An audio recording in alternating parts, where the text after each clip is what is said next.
right. Got a few bottles for you. The same guy, Borg. No, this one is a different one. So this one is actually from a gentleman by the name of Martin, who works at a homebrew shop locally down in Osket. The guys that live here in Norway will know where that is. It's basically Oslo, if you're not in. Yeah, southwest Oslo. Yeah. And his name is Martin Farstad Borg. It's a Borg, actually. It's the same last name as the other guy. But That's why I'm scary. Yeah. No, not the same guy. And Borg is also a famous Norwegian pilsner. That's true. Famous Norwegian Pilsner. I don't drink it. No. Okay, so he was kind enough in order to share with me 3 beers that they brewed. Yeah, 3 beers that he brewed. I know that one of them for sure was brewed at the home beer store. So what I have is a this one I believe is a Saison. The stats on this one, it's called the Redhead Ninja Petite, and a Saison. So we're gonna go ahead and crack this open. He says it's extremely highly carbonated, so we're gonna take this easy. If we got a gusher here, I'll give it to you. Yeah. I'll drink it. Then you drink it. Let's go ahead and see what we got here. I see a couple floaties. See, he remembered to cool the Saison down really well. Yeah. Have you done that? And we did. We did it. But it's been sitting next to the fire for a few minutes. So. Okay, we need to hurry then. Yeah, let's go ahead and crack this open. Oh, not bad, not bad. Oh, oh, oh, oh, oh. Oh. It's a bit of a gusher. Mm. There we go. There we go. So that's what you call it. A gusher? Yeah, you ready? You might get some of the yeast, but actually that's okay. That's a complex vitamin B. It's good for you, and it makes the beer taste good. There we go. All right, so that head did not stick around for very long. Yours? Yeah. Mm-hmm. It was a bit of a gusher, but yeah, it definitely smoothed out a bit. I got some floaties in it. I think I got some too. Let's go ahead and get the aroma. Aroma? Yeah. Mm. Okay, very interesting aroma on this one. Mm. I definitely get the Brett character in it.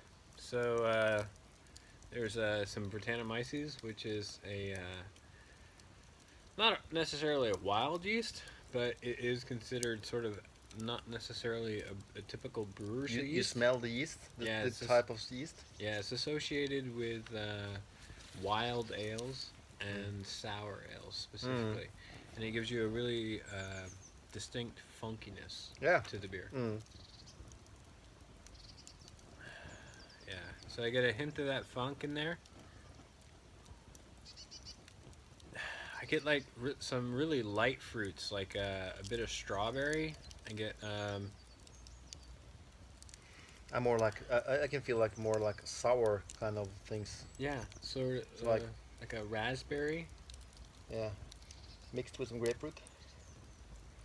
And the bee wants some too. I get like a bit of blueberry. Blueberry?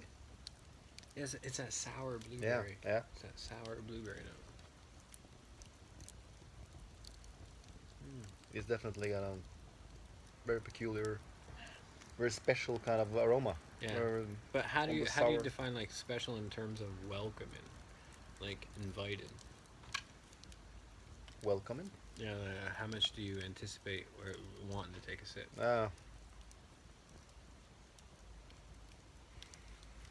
Well.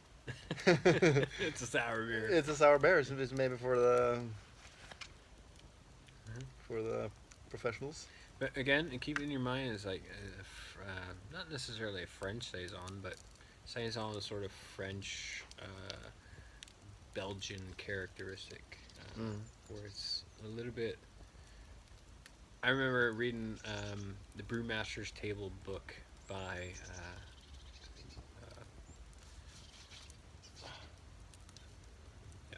Getting stung by this bee or something. By Garrett Oliver. And in it, he describes Belgians and the history of the Belgians, where they would brew these beers back where they would be so sort of repulsive that the conquerors of the time, be it Napoleon or whoever, would not want to drink the beer because it was so repulsive compared to the wine. Whenever conquerors take over a specific land, it's like they also take over the wine and the ales. But then they decided, well, okay, let's brew these ales that are so funky that nobody's going to want any of them. And then that's how sort of the Belgian Flanders Red, Belgian characteristics, farmhouse ales sort of were born. Is that they would brew these beers in order to be very distinctive, very powerful, and not necessarily 100% inviting, but yet interesting to smell, interesting aroma, interesting to taste, and that you could pair them with lots of various foods as well.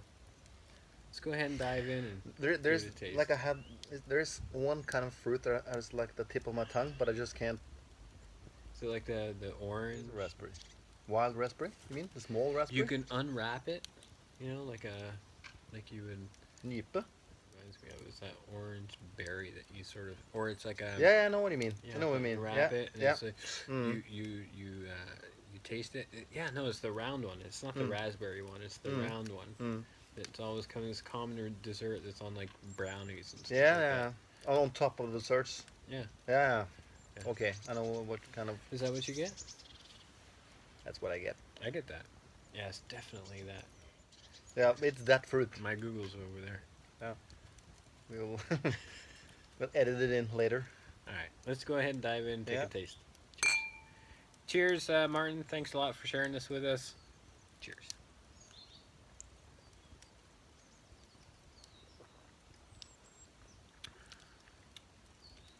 Wow. Taste follows the aroma to a T. It's like you're drinking a beer of that berry. But still, it's got more. It's not too overwhelming taste of that berry. No. It's got the beer. It's a beer. It's kind of like a framboise or a creek in that respect, where yes, it's a cherry beer, but you still know it's a beer, but it has that fruitiness to it.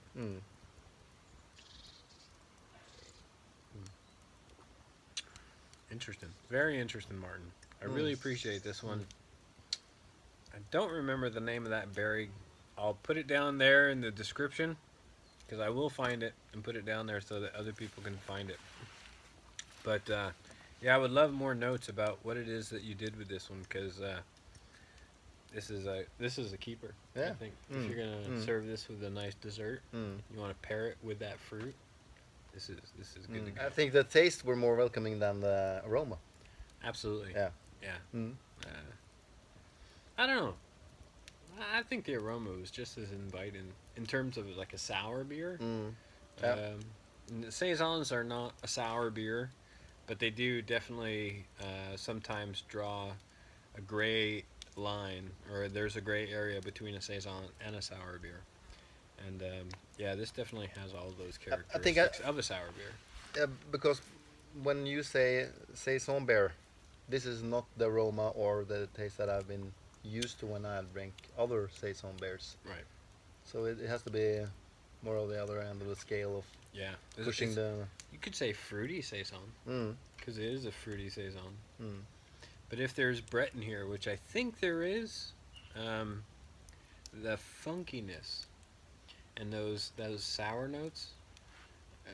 Sour comes from actually like being sour, whether it's like a low pH or whatever, and the funkiness is what contributes to the beer from a Brettanomyces perspective. But the funkiness gives you that sort of fruity ester, and the sourness is there from a Saison respect, and together, combined, it's a really nice blend. It is. Cool. Thanks, Martin. Appreciate it. Cheers. Cheers.